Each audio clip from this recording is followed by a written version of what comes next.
Навистина за нас не беше јасен концептот зошто сите политички парламентарни партии не се застапени на овој состанок.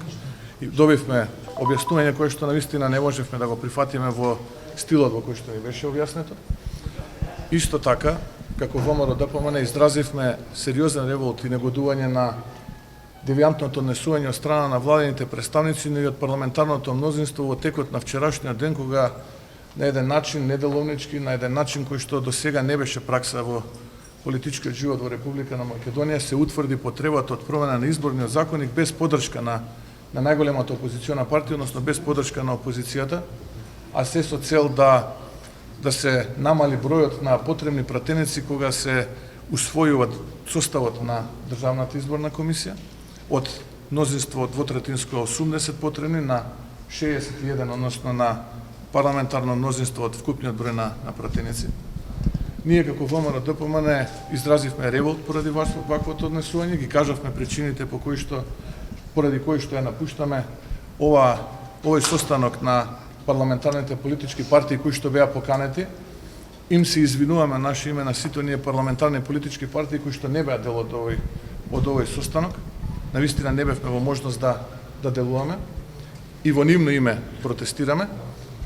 Военно го повикуваме председателот на владата, господин Зоран Заев, а тоа го кажавме и внатре во салата, во најскоро време, во текот на утрешниот ден, не подоцна од понеделник, организира лидерска средба во формат кој што не би надминал бројност повеќе од 4, како што беше праксата до сега, односно најголемата политичка партија која што ја сочинува владата, најголемата политичка партија на албанците во Република Македонија која што е коалиционен партнер во владата, најголемата опозициона политичка партија, во случајов тоа е ВМРО ДПМН, и најголемата опозициона партија на албанците во Република Македонија, да седнеме да разговараме отворено од самиот почеток на сите оние отворени прашања кои што му претходат на формирањето на новиот состав на Државната изборна комисија, па дури потоа да дискутираме за формирањето на новиот состав на Државната изборна комисија.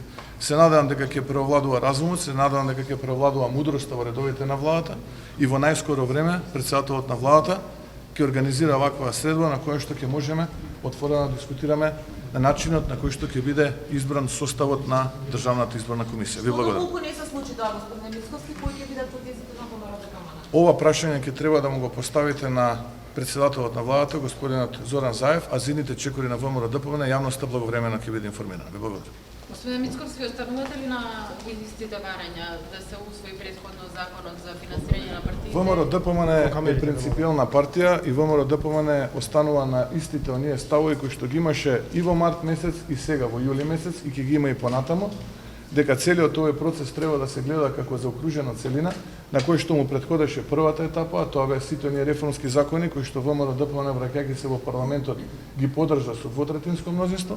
Следен чекор беше усвојување на законот за финансирање на политички партии и измените во законот за влада, каде што ќе се регулира концептот на техничката влада по прженскиот модел.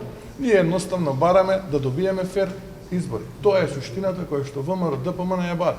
Дури потоа, како што тогаш беше договорено, помеѓу владата и опозицијата на тие марто-априлски преговори, доаѓаше на дневен ред формирањето на Државната изборна комисија.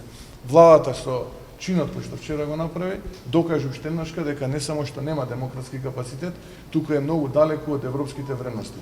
На овој начин, символ на европските вредности и на ваков начин не се однесува човек кој што повикува на европски вредности. Напротив, се седнува со опозицијата и се договара и се постигнува компромис за барањата кои што ги има опозицијата, а кои што се легитимни и не се повеќе од она што тогашната опозиција ги имаше како барања кога беше опозиција. Господин Мицковски, зошто го условувате формирањето на ДИК со исполнување на вашите барања кои се непосредно врзани за избори, не се за ДИК?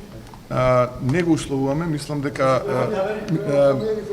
мислам дека тезата за условување е погрешна и не само што е погрешна, него е катастрофална во едни вакви суштински моменти. Напротив, ова однесување кое што го практикува владата и кое што го манифестираше вчера на дело, само го назадува процесот на европеизирање на Македонија, не го напредува процесот на европеизирање на Македонија. Европските принципи и манири се кога ќе се договорат владата и опозицијата за нешто, тоа треба да се испочитува и тоа истото треба да се имплементира.